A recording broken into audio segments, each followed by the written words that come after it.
That is ABC analysis. आपको याद है क्या ऐसे कुछ?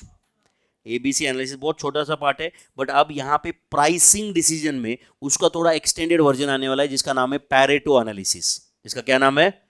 पैरेटो एनालिसिस, प्राइसिंग डिसीजंस में जो आने वाला है। इसके लिए मैं आपको ABC एनालिसिस क्या है वो बता देता हूँ, बाद में जब वो पैरेटो एनालिसिस चालू होगा तब तो देखेंगे। पैरेटो एनालिसिस का पार्ट है actually ABC analysis which was there at intermediate level. इसको हम लोग ऑलवेज बेस्ट कंट्रोल ऐसा भी बोले थे। क्या बोले थे? ऑलवेज बेस्ट कंट्रोल, या उसको मैनेजमेंट बाय एक्सेप्शन ऐसे भी बोलते। क्या बोलते? Management by exception. और some of the authors have called it as selective inventory management. क्या था ये? Selective inventory management. बताओ आपको क्या याद आ रहा है इसमें से? ABC analysis, it was a care to be taken while storage of raw material, right? शायद आपको याद आता रहेगा कि proper care and control is required for purchase of raw material, storage of raw material and issue of raw material. Purchase, storage and issue. So this was a tool used for proper storage of raw material, correct? जैसे ये ABC analysis था, HML analysis था, high medium low, HML analysis. आप समझ रहे हो? ऐसे कुछ टूल्स है जो कौन से रॉ मटेरियल पे कितना अटेंशन रखना है, कितना, बोलो, कौन से रॉ मटेरियल पे कितना अटेंशन लेवल होना चाहिए। हर एक रॉ मटेरियल को हम इक्वल ट्रीटमेंट नहीं दे सकते in terms of safety, in terms of care, correct और नॉट? बिकॉज उसका वॉल्यूम अलग अलग है, वैल्यू अलग अलग है, करेक्ट और नॉट? कोई चीज़ है यहाँ पे, जैसे कि यहाँ मैं क्लास से अगर घर जा रहा हूँ तो मेरा लैपटॉप बैग लेके जा रहा हूँ घर पे, वापस दूसरे दिन आ रहा हूँ यहाँ पे, बट ये नोट्स तो मैं इधर ही रख लेता हूँ, करेक्ट और नॉट? वैसे देखा जाए तो ये नोट्स भी मेरे पर्सनल नोट्स है यहाँ पे जो मैं यूज कर रहा हूँ एक कॉपी, तो ये भी मैं घर लेके जा सकता था, बट मैं यहाँ पे रखा तो मैं सोचा ठीक है यार, ज़्यादा से ज़्यादा क्या होगा, कोई लेके जाएगा, उससे कोई ह्यूज नुकसान नहीं है। इज इट राइट और नॉट? इसका मतलब मैंने ये फेंक दिया ऐसे नहीं बोल रहा हूँ, बट आप समझ रहे हो ना, I have taken relatively lesser care for storage of this और नॉट। तो in my angle it is C category, it is C category, जिसका वॉल्यूम तो बहुत ज्यादा है बट वैल्यू कंपैरेटिवली कम है, वैल्यू कंपैरेटिवली कम है। तो ऐसे बोला जाता है कि बहुत अलग अलग ऐसे प्रिंसिपल्स है जहां पे 80-20 रूल अप्लाई होता है। कौन सा रूल अप्लाई होता है? 80। ABC analysis is based on 80-20 rule. कभी आपने बीकॉम में कहीं इधर उधर पढ़ा रहेगा, ABC analysis is based on 80-20 rule. In fact Pareto analysis is based on 80-20 rule, and Pareto analysis का एक पार्ट इज ABC एनालिसिस। समझ रहा है? तो ये क्या बोल रहा है? 80% ऑफ दी गुड्स, ऐसे तुम्हारे पास 80% ऑफ द गुड्स है जिसका वैल्यू क्या है? 20% है, एंड 20% ऐसे गुड्स है तुम्हारे पास जिसका वैल्यू क्या है? 80% है। तो ऑब्वियसली बताओ तुम्हारा अटेंशन किस पे ज्यादा चाहिए?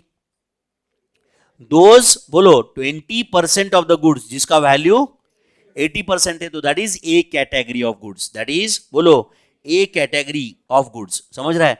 अब this concept of that Pareto analysis further applied to customers also. Customers कैसे?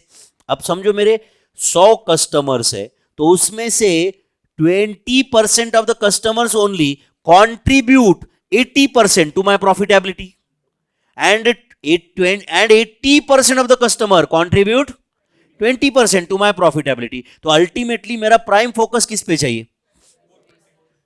20% customers who contribute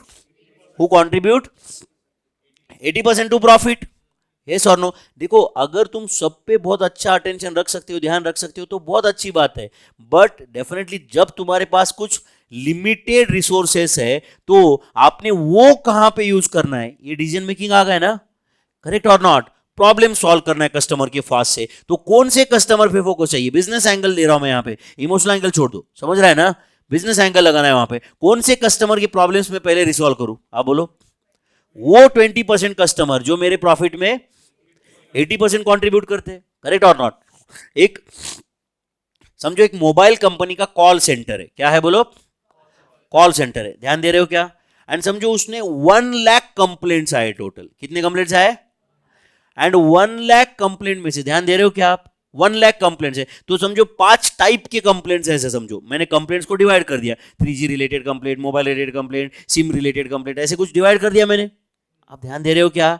तो 1 लाख कंप्लेंट को मैंने 5 कैटेगरी में डिवाइड कर दिया एंड उसमें से मुझे समझ रहा है कि 80% ऑफ द कस्टमर्स का एक ही कंप्लेंट है 3G रिलेटेड कंप्लेंट। क्या है बोलो? तो अब बताओ बच्चों, मैंने 3G रिलेटेड प्रॉब्लम सॉल्व कर दिया, 80% ऑफ द कस्टमर मेरे खुश हो गए ना। तो बताओ मुझे प्रॉब्लम एक एक करके सॉल्व करना है, तो मैं कौन सा प्रॉब्लम सॉल्व करूं पहले? समझा है नहीं? ऐसा मतलब मेरे एफर्ट्स में से 10% ही एफर्ट लगेंगे वो कंप्लीट सॉल्व रिजॉल्व करने के लिए, बट इससे 80% कस्टमर खुश हो जाएंगे ना। इसका मतलब बाकी के कंप्लेंट्स को ध्यान ही मत दो, ऐसे नहीं बोल रहा हूं मैं। तुम पहले वो प्रॉब्लम सॉल्व करो जो मेजॉरिटी कस्टमर्स का राइट इशू रिजॉल्व कर देगा। That means you are doing selective management और नॉट, यू आर डूइंग बोलो सिलेक्टिव मैनेजमेंट। इसी को बोला जाता है मैनेजमेंट बाय एक्सेप्शंस। मतलब हर चीज इक्वल फुटिंग पे हम नहीं रख सकते, कुछ चीजों को हमें इंपॉर्टेंस देना पड़ता है, कुछ चीजों को कम इंपॉर्टेंस देना पड़ता है, करेक्ट और नॉट। एंड वो प्रायोरिटी पे लेके वो चीजें पहले आपको कंप्लीट करना है। आप समझ रहे हो क्या? तो ये डिफेक्ट मैनेजमेंट में, कस्टमर मैनेजमेंट में, प्रोडक्ट्स मैनेजमेंट में this Pareto analysis is applied, जिसका एक पार्ट है एबीसी एनालिसिस। तो एबीसी एनालिसिस में गुड्स को हम 3 कैटेगरी में डिवाइड करते हैं, रॉ मटेरियल को 3 कैटेगरी में डिवाइड करते हैं, ए, बी एंड सी। तो एक कैटेगरी में जनरली जो गुड्स होते हैं उसका वैल्यू कितना होता है बोलो? लेट अस से 70 to 80%, समझ रहा है कि नहीं? बट उसका वॉल्यूम इज हार्डली 10 to 20%। उसका वॉल्यूम अभी 10 to 50 20% की जगह किसी बुक में 15 to 20 रहेगा, 15 to 25 वो चलता है। समझ रहा है कि नहीं? वो तो कंपनी टू कंपनी उनको डिसाइड करना है। देन बी कैटेगरी में राइट ऐसे गुड्स है जिसका वैल्यू लेटे से 15 to 25% है एंड वॉल्यूम भी 15 to 25% है। समझ में आ रहा है क्या आपको ये? एंड सी कैटेगरी में exactly value is 10 to 20% but volume is बोलो 70 to 80%। तो obviously more attention will be on A category, more attention will be on A category. Are you understanding this? तुम्हारे घर पे भी तुम कौन सी चीज कहाँ पे रखते हो, उसको कितना केयर लेते हो वो संभालने के लिए, या वो चोरी ना हो जाए उसका प्रॉपर केयर हो, उसको गुम ना जाए उसके लिए क्या केयर लेते हो, वो गुड्स टू गुड्स कुछ अलग रहेगा ना, करेक्ट और नॉट? तो एक कैटेगरी पे तुम्हारा मेन फोकस होना चाहिए ऑब्वियसली।